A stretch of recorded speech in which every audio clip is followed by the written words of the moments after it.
Hello, welcome to the official certified Buisy uh, Dark World deck profile from the Cha Champions.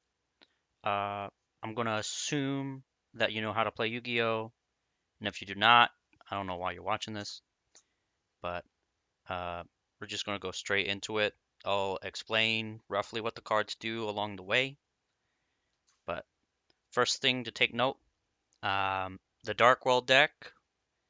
The main strategy is to rip cards out of your opponent's hand until they have no cards left. So by the time it gets to their turn, you just have one card in your opponent's hand left.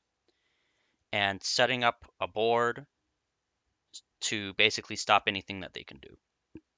The deck is really good at summoning a bunch of monsters at once because you're constantly summoning, discarding, drawing, summoning, discarding, drawing, using your graveyard as a major resource.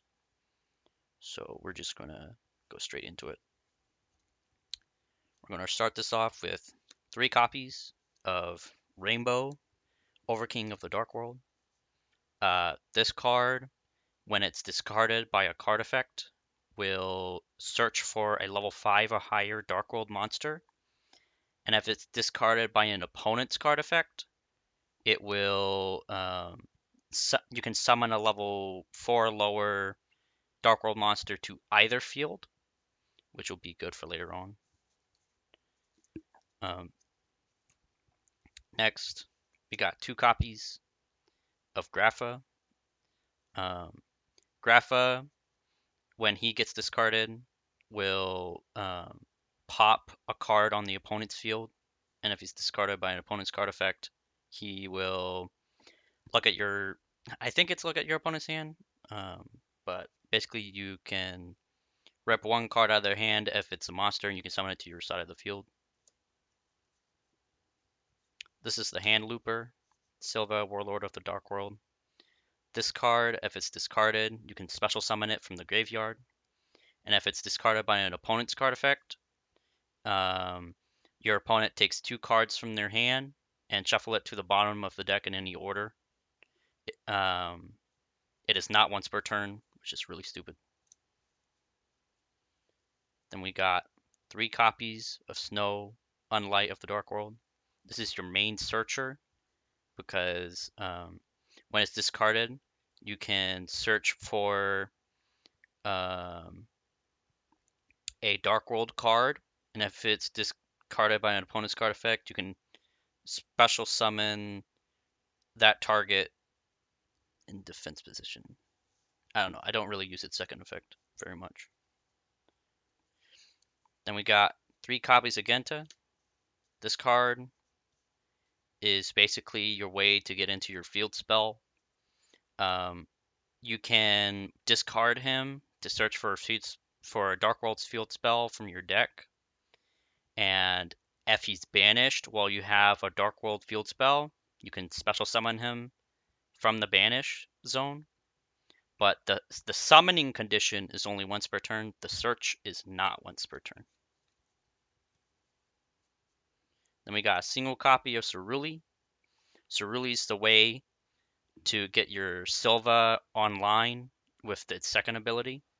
So Ceruli, if he gets discarded, he gets summoned to your opponent's field, making your opponent discard 1 card because the monster is on the opponent's field. And with the way that text works, basically it makes you, the player, discard the card because your opponent is activating the effect, thus getting your powered up abilities from the Dark World monsters. Next, we got a little danger engine. We got 1 danger Bigfoot, 1 danger Thunderbird,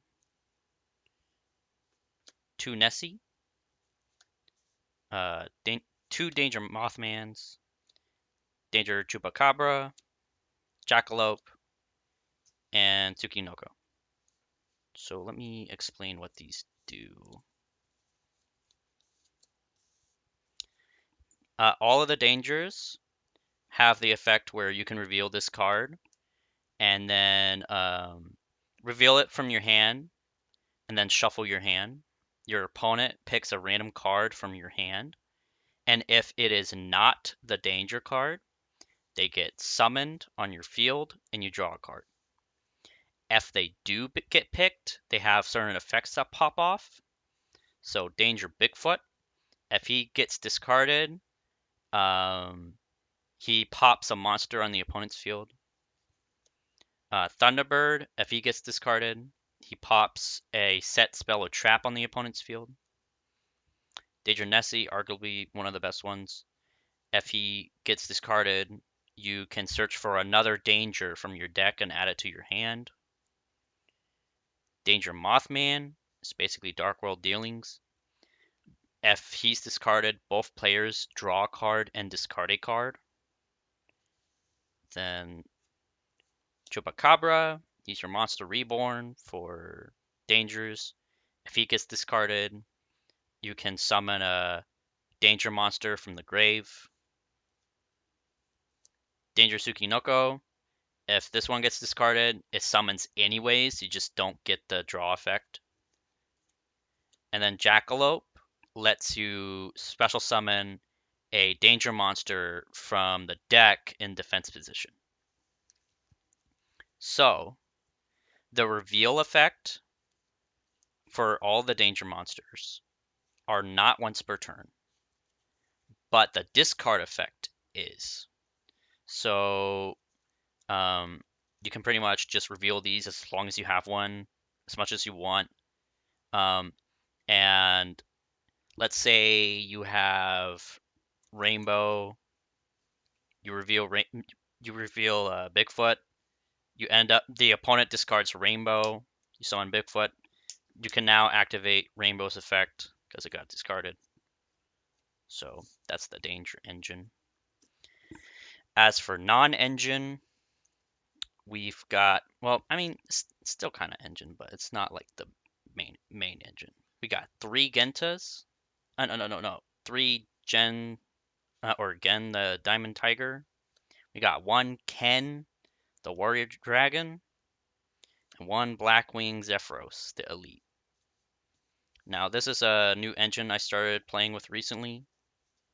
The gimmick around these cards is when you summon Gen, he can summon Ken from the deck or hand. And if either of these gets summoned due to the other one's effect, it does things. So let's say I summon Gen. His effect will activate to summon Ken from the deck. Ken's effect is if he is summoned via Gen, your opponent draws 2 and discards 1. That's another way to get the extra discard ability with your Dark World monsters. Other than Ceruli, you do this combo. If you summon Ken, that will summon Gen from the deck, and Gen makes you discard 1 card. Because it's on the opponent's field, the opponent discards 1 card. That's a good way to get the 5th card out of their hand. Blackwing Zephyros. He's basically an extra copy of your field spell, your Genta, pretty much anything. So if this card is in your graveyard, you can pay 400 life points to bounce back one of your cards on the field and summon him. This is only once per duel. But the key thing about this is the field spell, which I'll get to in a sec, is not once per turn. So you can bounce it back to your hand, play it again for a 4th time if you already played it 3 times. One thing I forgot to mention is both Gen and Ken get returned to the hand at the end of the battle phase. Now let's go on to the spells. First off, probably one of the best bread and butters of the deck, one of the best cards, Gates of the Dark World. This card, all fiends gain 300 attack and defense. And once per turn, you can banish one fiend monster from your graveyard, discard one card, and then draw one card. Now it says it's once per turn, but if you have more copies, you can play it and activate it again because it's a new card. So it's like a semi once per turn, not really. As long as you can get into another card of it, you can activate its effect again. This is a great way to get your discard effects with your Dark Worlds if you don't have dangers. So we play 3 of those. We play 1 Dark World Ascension. This is your Polymerization or your Fusion card for Dark World. It can also bounce back a Dark World monster back to the hand to add this card back to your hand. So both of those effects are once per turn, but it's very good. We play 2 cards, Dark Corridor, new support card that came out a few months back. It lets you, once per turn, you can add 1 Dark World monster from your deck to your hand, and then you discard a card. This is a great way to get into Snoww, then discarding Snoww, activate Snow's effect to get another card. You want to lower the amount of cards in your deck as much as possible so you can get more consistent for the cards that you want. We only run 2 because 1 is too little, 3 is too much. And we run Dark World Archives. You only want this at 1, and you want to side this out if you're going second. Dark World Archives, basically, you can discard a Dark World monster to increase the attack of all your Dark World monsters equal to its level times 100. And if a fiend monster who's originally a Dark World monster gets discarded by a Dark World card effect, which this is the case, you can activate its second ability, which lets you discard 1 and draw 2. So let's say I discard Rain. Yeah, okay. Let's say I summon Sillva. I activate Archives, discarding Reign-Beaux. I could do Chainlink 1, Chainlink 2. This will let me discard another card. This will activate its effect. So, one thing I completely forgot to mention about both Reign-Beaux and Grapha is it is not an activated effect, but if you have a Dark World monster on the field and you have Reign-Beaux or Grapha in the grave, you can bounce this back to the hand to summon Grapha, or you can bounce this back to the hand and summon Reign-Beaux, and then you can bounce Reign-Beaux to summon Grapha. Reign-Beaux only lets you bounce back level 7 and lower, and Grapha lets you bounce back any. So that's just one thing to consider if you need level 8s on the field. Now, onto the non-engine spell cards. We've got 1 copy of Triple Tactics Talent, Triple Tactics Thrust, and Called by the Grave. Now, these 2 can only be activated if your opponent activates a monster effect during the main phase of your turn. But they do very good stuff if you can pull that off. Both Ceruli and Ganon can activate effects from your opponent's field. Thus, you're able to activate these cards once you pull off a Ceruli or you pull off a Gan/Ken. This card, you can activate this, and you can either A, draw 2 cards, B, take control of one of your opponent's monsters until the end phase, or C, look at your opponent's hand and choose 1 card from it to shuffle it back into the deck. These are both only once per turn. This card lets you lets you set a normal spell or trap from the deck directly, and if your opponent controls a monster, you can add it to your hand.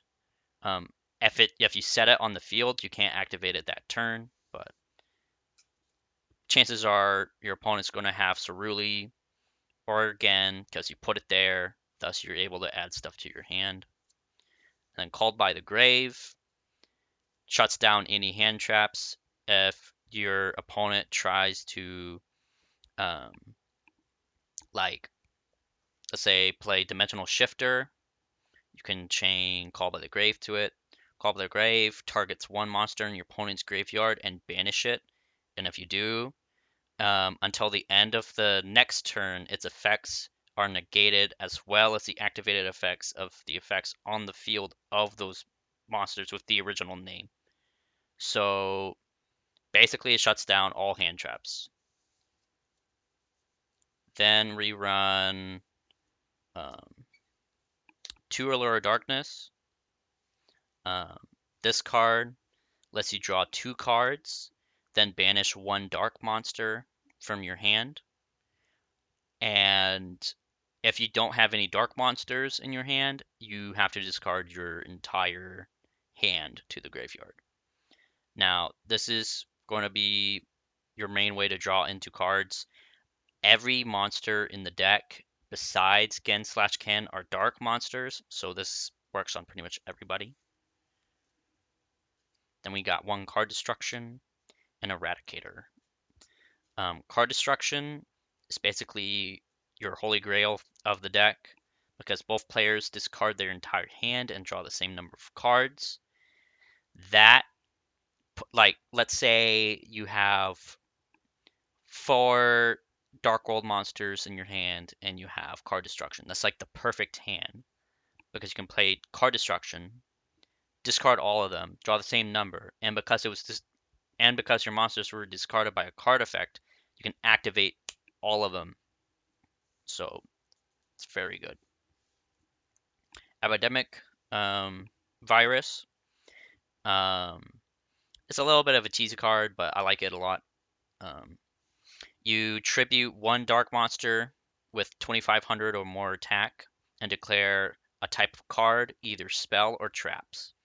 You look at your opponent's hand, and any spells or traps of the declared type are sent to the graveyard instantly. And any cards on the field with that same type instantly destroyed. Then, for 3 of your opponent's turns, you can look at what they draw during their draw phase, and if it's that card that you declared, they have to instantly destroy it. This is very good if, let's say, you hand loop your opponent and they draw into evenly matched. You instantly tribute.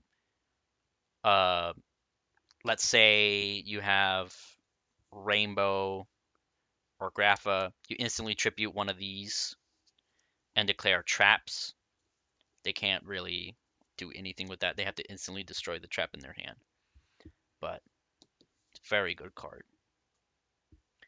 As for the extra deck, we've got 2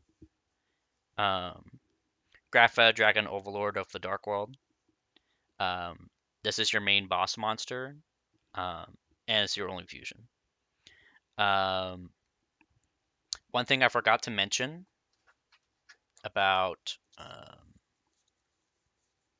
let's see here, Dark World Ascension, is if you're fusion summoning a Dark World monster, you can discard cards as material as well as banishing from the field or grave.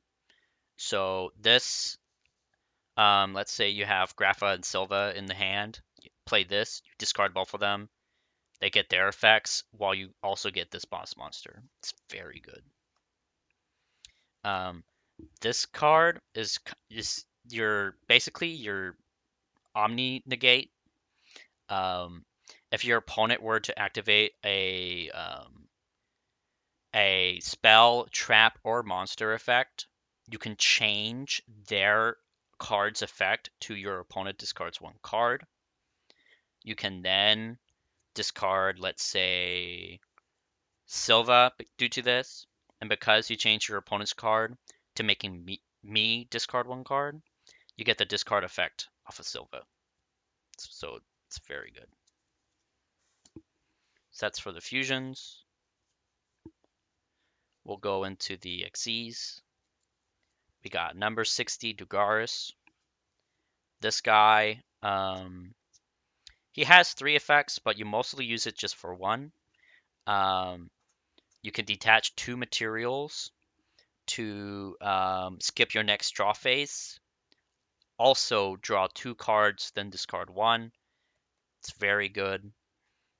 He also has skip your next main phase. Also special summon 1 monster from your graveyard in defense position. Or skip the battle phase of your next turn. Also double the attack of 1 monster you control until the end of this turn. So you don't usually use the other 2 effects. I mean, they sometimes come up, but you mainly use it for the draw to discard 1. Then we got Abyss Dweller. He has a quick effect where you can detach 1 material from this card, and your opponent cannot activate monster effects in the graveyard for the rest of the turn. This is very good because most decks rely on activating effects in the grave, so it kind of shuts down their entire gameplay if you do this. But then we got number 38, Hope Harbinger. This is basically your spell negate. You mainly use him for his first ability, where if your opponent were to play a spell card, once per turn you can negate the spell and add it to this card as material. He has another effect where you can detach a material from this card and change your opponent's monster's attack target to this card. This has actually helped me win a few games before. It's kind of nutty. Then you've got Coach King, Giant Trainer. This card is very busted if you can pull it off. It's a little hard to pull off, but honestly, in this deck, it's pretty easy because you're constantly summoning level 8s. Requires 3 level 8s, and you can detach a material from it to draw 1 card, reveal it to your opponent, and if it's a monster, you can burn for 800. The detach effect is not once per turn, so you basically get draw 3 and potentially burn for 2400. So it's very good. Now onto the Link monsters. There's a lot of them. We got IP Masquerena. I don't use it very much, but it's just good to have in the deck. IP Masquerena, basically, it's a quick effect. You can link into another link monster using this and another card as material. And if you do, that link monster that you summon is basically unaffected by your opponent's card effects. And cannot be destroyed by your opponent's card effects. So it can still be affected, it's just it can't be destroyed. Then you got Akashic Magician. This card is how you continue your Ceruli loop. When it's link summoned, whatever it points to, whatever column it points to, gets returned back to the hand. So the setup you want is, let's say you pulled off 1 hand loop already. You got Sillva in this column. You got Ceruli in this column. You link summon into Akashic Magician into the extra monster zone. She's pointing to these 2 cards. So these 2 cards get sent back into the hand, and you can continue your plays. She has another ability where if she is co-linked, you can you can declare a name of a card, then reveal from your deck up to the number of the links that this card is, plus the card that she's pointing to. So let's say I have IP Masquerena below her. Wait, no, she's not pointing. Let's say I have a link 3 pointing up. She's pointing down. They're co-linked. You can activate her co-link effect. The total link number would be 5. So you reveal 5 cards. If you find the card that you declared, you add it to the hand. The rest get discarded. So, very good. Then we got a copy of Muckracker from the Underworld.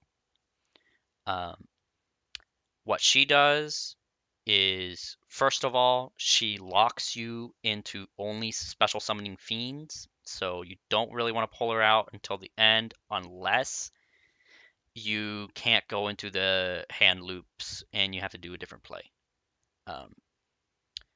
She can make it to where you discard 1 fiend to special summon 1 fiend from the grave. That's a good way to activate your Dark World effects. And if a fiend monster would be destroyed by battle or card effect, you contribute 1 other fiend card instead. So, very good. Then we've got our Blackluster Soldier. Not many people run this in the Dark World deck anymore, but I still do because my locals don't know. Most of the people at my locals don't have an out to it. But basically, if you link summon this card using a level 7 or higher, which we're constantly summoning level 7s and 8s, he is unaffected by your opponent's. He cannot be destroyed by your opponent's card effects and unaffected by their card effects.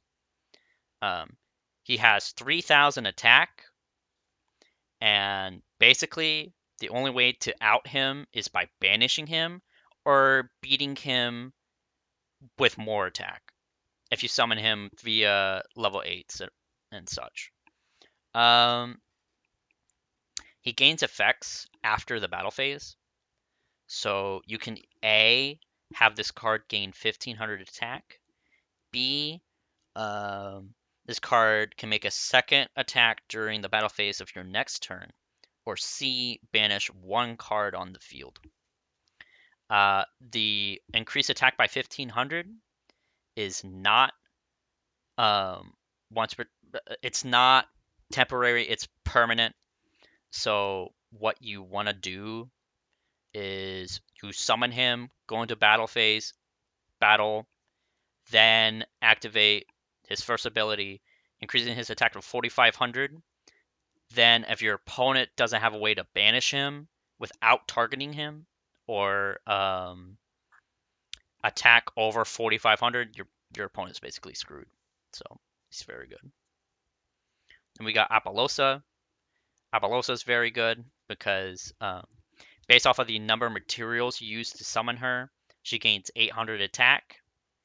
And she has an ability where when your opponent activates a monster effect, you can make her lose exactly 800 attack to negate the effect.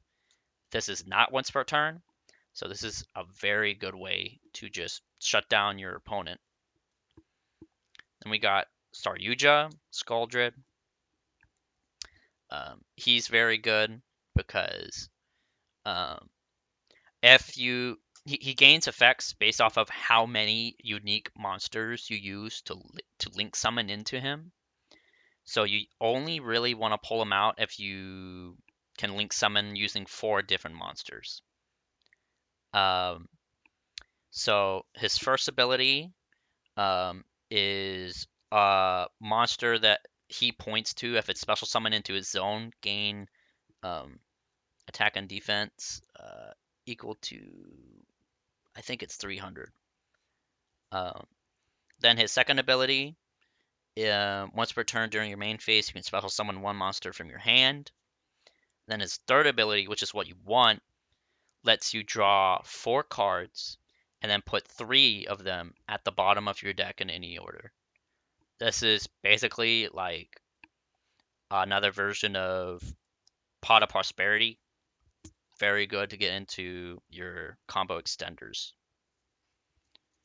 Then we've got just a few more left.